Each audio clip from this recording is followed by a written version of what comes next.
ዝወፃና ፀሊም ማለት እዩ ቅድሚ ሕጂ ብጣዕሚ እዚ እግረይ ጸሎሎ እዩ ዝመስል ነይሩ ሰላም ሽኮሪናታት ሕዋተይ ኣብ መላእ ዓለም እትርከቡ ኩላትኩም ሰላምኩም ብዝሕ ይበለለይ እንቋዕ ድሓን መጻኹም ናብ ቻነለይ እንዳበልኩ ንሎሚ ድማ ሓጻርን ጠቃሚትን ዝበልኳ ቪድዮ ሒዘልኩም መጽለኹ ሽኮሪናታት ሕዋተይ ካብ ሕቶታትክን ኣንቢቤ ዝሰርሖ ዘለኹ ቪድዮ ብዙሓት ኣለኽን ዝሓተትክና ማለት እዩ ነዚ ጸሊም ዝወፃና ኣብ ኢድና ከምዚ ኣብ እግርና ወይ ኣብ ትሽትሽና ክኸውን ይኽእል ኣብ ኢድና ክኸውን ይኽእል ንእግር መንገደይ እውን ክነግረኩም ነዚ ኣብዚ ክልተ ሰለፍና ዝወፃና እውን ኣዝዩ ጠቃሚ እዩ ማለት እዩ ብፍላይ ከምዚ ርጉድ ዝበልና ሰባት እንተዳ ኮይና ብምርማድ ድዩ ከምኡን ብሙቀት ብገለመለ ኣብዚ ናይ ክልተ ሰለፍና ጸሊም እኾነና እዩ ስለዚ ንዕኡ ድማ ኣዝዩ ጠቃሚ ዝኾነት ቪድዮ ያ ናይ ሎማዓንቲ ማለት እዩ ከምኡን ኣብዚ ብርክና ማለት እዩ ንኸሪአክን ኢለ እዛ ቪድዮ ከማን ክሰገርያ ዘለኹ ኣብዚ ብርክና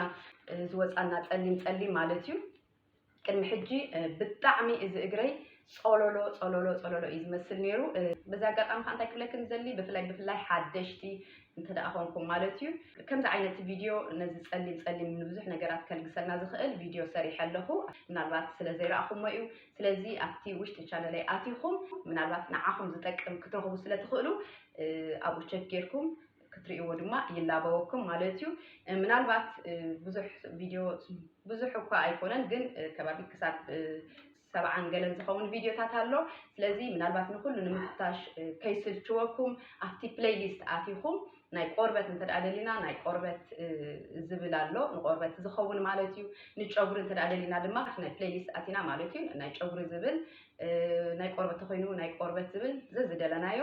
ኣብኡ ፈትሽና ክንረክብ ንኽእል ኢና ማለት እዩ ምናልባት ንዓኹም ዝጠቅም ነገር ክትረኽቡ ትኽእል ኢኹም ኢለ ተስፋ ይገብር ማለት እዩ ካልእ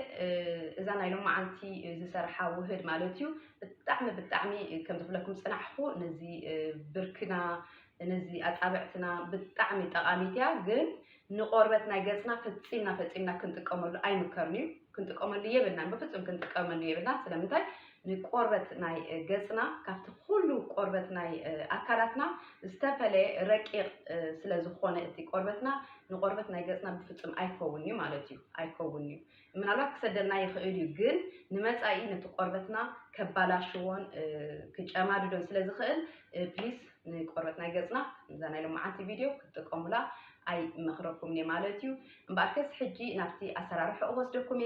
ቅድሚኡ ግን ኩላትኩም ሕዋተይ ኣብ ኩሉ ኩርናዓት ዓለም ኮንኩም ነዛ ቪድዮ ትከታተሉ ዘለኹም ከምኡውን ፎሎው ትገብሩ ዘለኹም ሳፖርት ትገብሩ ዘለኹም ሼር ትገብሩለይ ዘለኹም ኣዘ ካብ ልቢ ዘመስግነኩም ከምኡውን ሓደሽቲ እንትኾንኩም ነዛ ቻነል ንሳኹም ዘለኹ ሰዓሪቴ ሳብስክራይብ ብምግባር ቤተሰበይ ክትኮኑ ብኽብሪ ይዕድመኩም ማለት እዩ ሕጂ ናብቲ ኣሰራርሑ ወስደኩም ሰናይ ምክትታል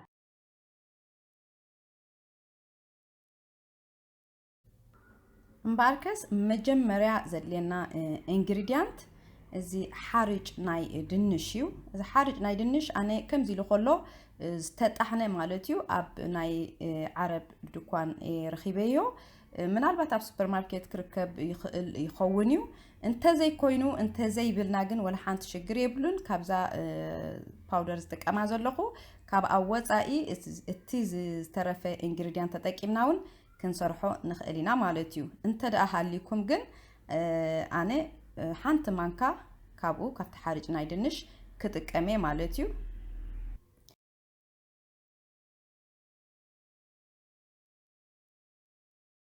ካልኣይ ኢንግሪዲየንት ድማ ለሚን ከድልየኒ እዩ ለሚን ድማ ቆሪፅና 2 ዓባይ ማንካ ከድልየኒ እዩ ማለት እዩ ኣነ በዘን ንእሽተይ ማንካ 4 ተጠቂመ ኣለኹ እቲ ዓቀን ግን 2 ማንካ መብልዒ ማለት እዩ ብድሕሪኡ ጽቡቕ ጌርና ንሓዋውሶ ልክዕ ከም ትሪእዎ ዘለኹም ጽቡቕ ጌርና ንሓዋውሶ ማለት እዩ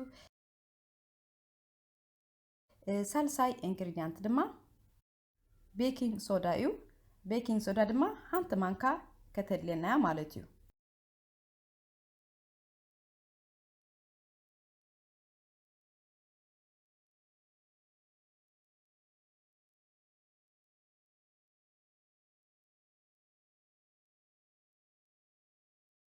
حج دما الشكور كدليني الشكور دما أنا براون شكور بيو يتقمالو ግን ግዴታ ቢዮ ክኸውን ኣለዎ ማለት ኣይኮነን ዘለና ኣብ ገዛ ክንጥቀም ንኽእል ኢና ግን ብፍላይ ብራውን እንተወዳ ኮይኑ ኣዝዩ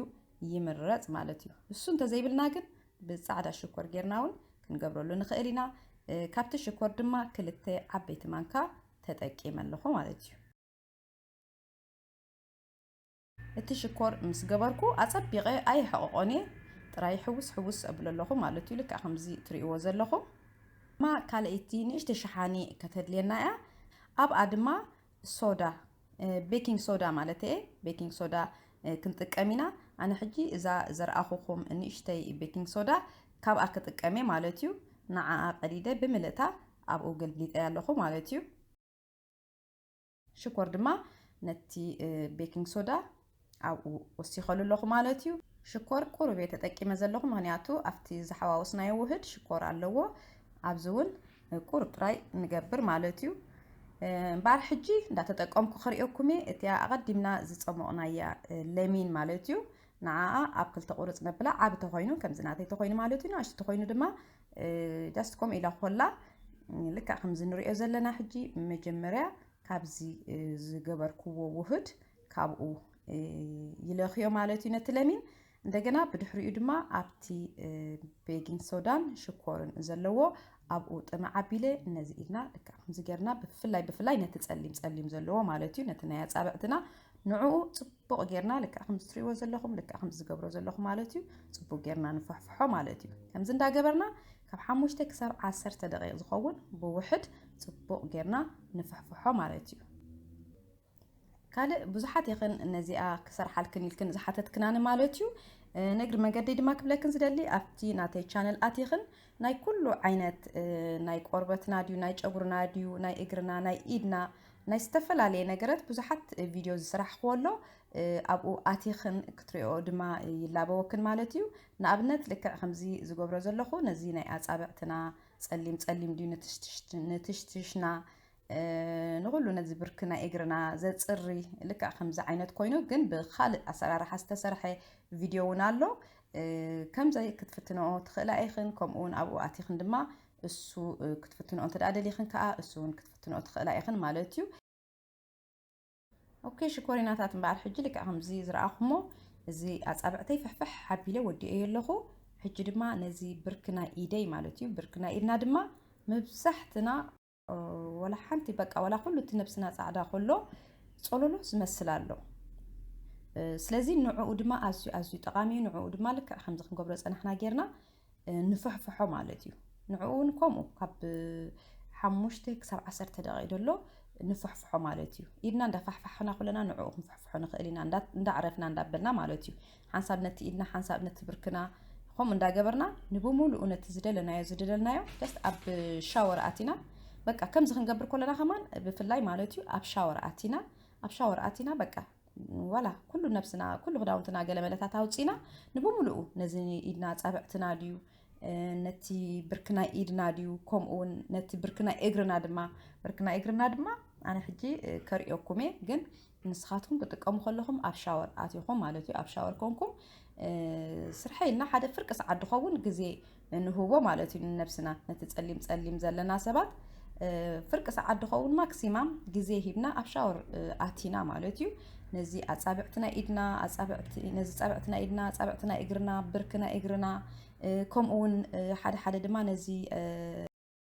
ሰለፍና ማለት እዩ ኣብዚ ሰለፍና ኣብቲ ላዕሊ ሰለፍና ምሻሎ ኣብቲ ነቲ ኣብ ክልተ ጎኒ ዘሎ ድማ ኣብኡ ጸሊም ይወፃና እዩ ስለዚ ብፍላይ ከምዚ ርጉድ እንድሕር ድበለ ኮይኑ ሰብ ርጉድ ድበለ ሰብ ከምዚ ክራመድ ከሎ ገለ ይፈሓፋሕ እዩ ሕጂ እንዳተፈሓፈሐ እንታይ ሽሙ ይኸውን እዩ ጽልም ይብል እዩ ስለዚ ንዕኡ ድማ ኣዝዩ ጠቃሚ እዩ ንዕኡ እውን ስለዚ ድማ ኣብ ሻወር ኮይና ንገብር ዘለና ዝበልኩ ንብሙሉኡ ንኽጠቕመና ማለት እዩ ስለዚ ከምዚ ጌርና ኣብ ሻወር ኣቲና ንብሙሉኡ ነብስና ነቲ ጸሊም ዘለዎ ዝተባህለ ንብሙሉኡ ነብስና ከምኡ ጌርና ክንፈሕፍሖ ንኽእል ኢና ከምዚ እንዳገበርና ኣብ ሰሙን 3 ግዜ እንተደኣ ደጋጊምናዮ ኣብ ውሽጢ ቁሩብ ግዜ ጠቕላላ እቲ ጸሊም ዝበሃል ፈፂሙ ክኸይዱ ማለት እዩ ናተይ ሕጂ ልክዕ እዚ ትሪኦ ዘለኽን ድማ እዚ ብርክና እግረይ ሓደ ግዜ ስፖርት ሰሪሐ ማለት እዩ ሕጂ ስፖርት ክሰርሕ ከለኹ ብፍላይ ከምዚ እቲ እግርና ኣብ መሬት እንዳልገብና እንተ ደኣ ንሰርሕ ኮይና ብጣዕሚ ፀለሎ እዩ ዝመስል ፀሊም እዩ ዝኸውን ካልእ ድማ እዩ ትሰግዱ ሰባት ከዓ ፍሉጥ እዩ ከምዚ ክንፀሊ ክንሰግድ ክንትስእ ገለ ኮለና እሱ እውን ትብርክና ከምኡ ፀሊም ይኸውን ስለዚ ኣብ ሰሙን 3 ግዜ ከምዚ እንዳገበርና እንተ ደኣ ፋሕፊሕናዮ ጠቕላላ ክገድፈና ይኽእል እዩ ማለት እዩ ጠቕላላ ክኸይድ ይኽእል እዩ ሓንሳብ ምስ ከደ ግን ሽዑኡ ደደጋግም ነገር የብልና ነርና ኣብ ወርሒ ሓደ ግዜ እንዳገበርና ከምኡ ጌርና ክንጥቀመሉ ንኽእል ኢና ማለት እዩ ካልእ ነዚ ኣብዚ ሰለፍና ዘሎ ማለት እዩ ኣብ ላዕሊ ሰለፍና ዘሎ ኣብዚ ንዕኡ ድማ ብጣዕሚ ፅርጋ ቢሉ ኖርማል ቆርበት እቲ ናትና ቆርበት እዩ ዝህበና እንድሕር ከምዚ ጌርና ተጠቂምናሉ ማለት እዩ ስለዚ ከምዚ እንዳገበርኩም እንተጠቀሙሉ ውፅኢቱ ድማ ኣብ ውሽጢ እሶሙን እውን ክትርእይዎ ኢኹም ማለት እዩ ምክንያቱ ኣብ ሳልስት ብሳልስት እንተ ደኣ ጌርናዮ 3 ግዜ ኣብ ሶሙን ምስ ገበርናዮ ኣብ ውሽጢ ሶሙን እቲ ፀሊም ክትርእይዎ ኢኹም ክኸይድ እዩ ማለት እዩ ኦኬ ሽኮሪናታት በዓል ሕጂ ተሓፂበ ወዲኤ መፅእ ኣለኹ ሕጂ ድማ ብዘይቲ ብዝመረፅናዮ ዘይቲ ጌርና ሞይስቸራይዝ ክንገብሮ ኢና ማለት እዩ ኣነ እዚ ልክዕ ከም ትርእይዎ ዘለኹም ብዘይቲ ናይ ካሮት ጌረ ሞይስቸራይዝ ክገብሮ ኢደይ እዚ ዘይቲ ናይ ካሮት ድማ ኣዝነቲ ቆርበትና ብፍላይ ነቲ ፀሊም ነቲ ዝፀለመ ቆርበትና ማለት እዩ ንዕኡ ናይ ምፅዕዳው ባህሪ ኣለዎ ስለዚ እሱ እንተ ደኣ ሃሊና እሱ ክንጥቀም ንኽእል ኢና እንተዘይሃሊና ድማ ዘለና ዘይቲ ጌርና ድማ መጨረሽታ ሞይስቸራይዝ ንገብሮ ማለት እዩ እዚኣ ዘይቲ ናይ ካሮት ኣብ ዝመፅእ ቪድዮ ሼር ክገብረልኩም ከምቲ ናይ ኦራንጅ ተመሳሳሊ ዓይነት ማለት እዩ ብፍላይ ካብታ ክሬም ንላዕሊ እቲ ዘይቲ ማለት እዩ እቲ ዘይቲ ናቱ ነቲ ቆርበትና ነቲ ፀሊም ብምሉኡ በቃ ኣብረሃ ኣቢሉ ወዝ ዘለዎ ፅቡቅ ቆርበት እዩ ዝህበና ማለት እዩ ኦኬ ሽኮሪናታት እምበኣርከስ ናይ ሎም ማዓንቲ ቪድዮ ከምዚኣ ትመስል ኣይ ሆፕ ፈቲኹማ ክትኮኑ ተስፋ ይገብር ድሕር ፈቲኹማ ላይክ ምግባር ኣይትረስዑ ኣብ ቀፃሊ ብጠቃሚ ዝበልክዎ ቪድዮ ሒዘልኩም ክሳብ ዝመፅእ ሰሰናይን ጠጥዑሙን ይምነየልኩም ኣብ ዘለኹምዎ ሰላምን ጥዕና እንዳተመነኹ ቻው